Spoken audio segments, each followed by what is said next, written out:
মেয়েদেরকে নিয়ে অন্তি সৌম্য ওরা ঈদে ঘোরাঘুরি করছে। অন্তির এবার একটা ড্রেস খুব পছন্দ ছিল, ওই ড্রেসটাও 3বার পরছে, মারা গেছেও সেই ড্রেসটা পরেই।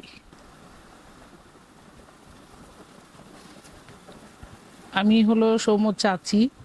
প্রতিবারের মতনই আমরা সবসময় ঈদে একসঙ্গে আসা যাওয়া করি, আসি যাই থাকি। এবারও তার ব্যতিক্রম হয় নাই। আসছি, এসে দেখি সৌম্য আমাদের জন্য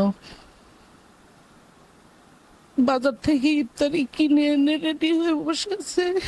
5 থেকে 7বার সৌম্য ফোন করছে, তোমরা কত দূর, নদীতে এখনো তোমরা পার হও নাই, আর কতক্ষণ। এসে দেখি ও উঠানের মধ্যে দাঁড়ানো। আমরা গেলাম, একসঙ্গে ইফতার করলাম, ঈদ করলাম। আমার মেয়েদেরকে নিয়ে অন্তি সৌম্য ওরা ঈদে ঘোরাঘুরি করছে। অন্তির এবার একটা ড্রেস খুব পছন্দ ছিল, ওই ড্রেসটাও 3বার পরছে, মারা গেছেও সেই ড্রেসটা পরেই। ওটা ছিল অন্তির ননাসের দেওয়া একটা ড্রেস, ওই ড্রেসটা পরেই ও মারা গেছে। আসলে আর কি বলবো, ওর স্মৃতির কোনো শেষ নাই। ও এখানে আসার আগে আমাকে বলছে যে আন্টি আমি এবার ঢাকায় এসে সেন্টু কাকু ডাক্তারের কাছে যাচ্ছে না, আমি এসে কাকুকে সঙ্গে নিয়ে যে ডাক্তার চেক আপটা করায় নিয়ে আসবো। তা আমি বলছি আচ্ছা ঠিক আছে তুমি আসো বাবা। ও আর কোনোদিন আসবেও না, চাচাকে আর চেক আপেও নিবে না। আর ও এমন একটা ছেলে ছিল যে সবার সাথে, ও যত দূরেই থাকুক সবার সাথে যোগাযোগ করতো ফোনে, সবার সাথে, শুধু আমার সাথে না, সবার সাথে ও হাই হ্যালো করা এটা ওর অভ্যাস ছিল। কালকে ওর একটা ফ্রেন্ড আসছিল ডাক্তার, ও একই কথা বলতেছিল যে আমাদের অনেক ফ্রেন্ড আছে, আমি ডাক্তার বলে কে অসুস্থ হলে তখন তারা আমাকে নক দেয়, কিন্তু সৌম্য ছিল এমন একটা ছেলে, ও আমাদের সবার সাথে যোগাযোগ করতো।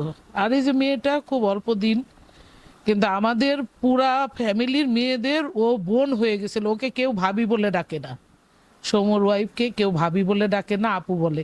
সৌম্য এটা নিয়ে দুষ্টামিও করতো, আপু কেন বলিস, ভাবি বলতে পারিস না। ওরা বলে না ও তো বোন। আসলে মেয়েটাও আমাদের বউ ছিল না, ও আমাদের মেয়েই ছিল। এত অল্প সময় নিয়ে যে সৌম্য দুনিয়াতে আসছে এটা তো আমরা বুঝতেও পারি নাই। ও যখন যায়, সেদিন সকালে আমরা একসঙ্গে নাস্তা করছি, ওর খুব ফেভারিট ছিল আলু ভাজি, ওটা ছিল, ওটা দেখে এত খুশি হয়ে গেছে। আবার চমচম খাওয়ার সময় আমাকে বলতেছে ফ্রিজে এখনো ঢুকাই নাই, মিষ্টি এখন হালকা আছে, তুমি একটা মিষ্টি খাও। বলে আবার বলছে না আমি একটা খাই, তুমি হাফ খাও, তোমার তো আবার ডায়াবেটিসটা বেড়ে যাবে, তুমি হাফ খাও, একটা খেও না আন্টি। আমি বললাম আচ্ছা ঠিক আছে। আমি আবার ওই হাফটা একই সঙ্গে আমরা 1টার সময় বের হয়েছি। তারপরে ও গেল শ্বশুর বাড়িতে গোছগাছ করার জন্য, ঢাকা রওনা হবে। মানে ও আমাদের সবাইকে খুব নিঃস্ব করে দিয়ে গেল।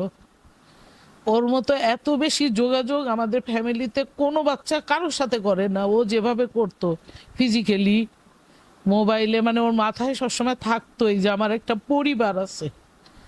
ও পরিবারের ছত্রছায়া থাকতে খুব পছন্দ করতো, ওর ডিটাচড ফ্যামিলি পছন্দ ছিল না। ওই দেশে ওর ফুপুকে কয়বার করে ফোন করছে, ফুপু বলি তুমি আসো না একদিনের জন্য। এই বোনটা রিসেন্ট বিয়ে হয়েছে, ওকে বলছে তুই ঈদের পরের দিন আয় না তোর বরটাকে নিয়ে। ওইটাই কষ্ট পাচ্ছে যে সময় ভাইয়া সব কথাই তো শুনছি, লাস্ট একটা কথা সময় ভাইয়া রাখলাম না, কিন্তু আমি কি বুঝছিলাম যে ও আর থাকবে না। এই জন্যই মনে হয় ও এবার সবাইকে ডাকছে, সর্বোপরি সবাইকে খুব রিকোয়েস্ট করছে, আবার আমাদেরকে বলতেছে কোরবানি ঈদে আমরা তো সবাই আবার আসবোই না। আমরা বললাম হ্যাঁ। তা বলতেছে তখন আমরা একটা কিছু করব, মানে ও একটা সবসময় সারপ্রাইজ দেয় বাচ্চাদেরকে। ঈদের দিন রাত্রেবেলা ও বোম টোম নিয়ে আসছে আমরা বাড়িতে, সেগুলা আতশবাজি এগুলা সব ফুটাইছে। পাশেই তো মিনিস্টারের বাসা, তো বাড়ি থেকে সবাই বলতেছিল সৌম্য রাত 12টা বাজে এগুলা করতেছো, পুলিশ চলে আসবে। তা বলতেছে পুলিশ চলে আসলে তখন ঋত্বিককে ফোন দিব যে আপনি ওর সঙ্গে কথা বলেন, পুলিশ আমাদের কিছুই করতে পারবে না, আমরা করবই। ও 2টা 3টা এই উঠানের মধ্যে ফুটাইছে রাতে 1টা বাজে। আসলে ওর মেমোরি এত বেশি যে বলে শেষ করার না। ও আমাদের একটা ইতিহাস ছিল ফ্যামিলির। ঈদে সবার গিফট দেওয়া, ঘুরতে নিয়ে যাওয়া, খাওয়া, মানে সব দিক থেকে বললাম যে ও অনেক উপরে ছিল। মানসিকতায় বলেন, স্মার্টনেস বলেন, ভদ্রতা বলেন, সভ্যতা বলেন, সবকিছুতেই ও একটু ব্যতিক্রম ছিল। হয়তো ক্ষণজন্মা, এই জন্যই ওর এত কিছু ছিল গুণ।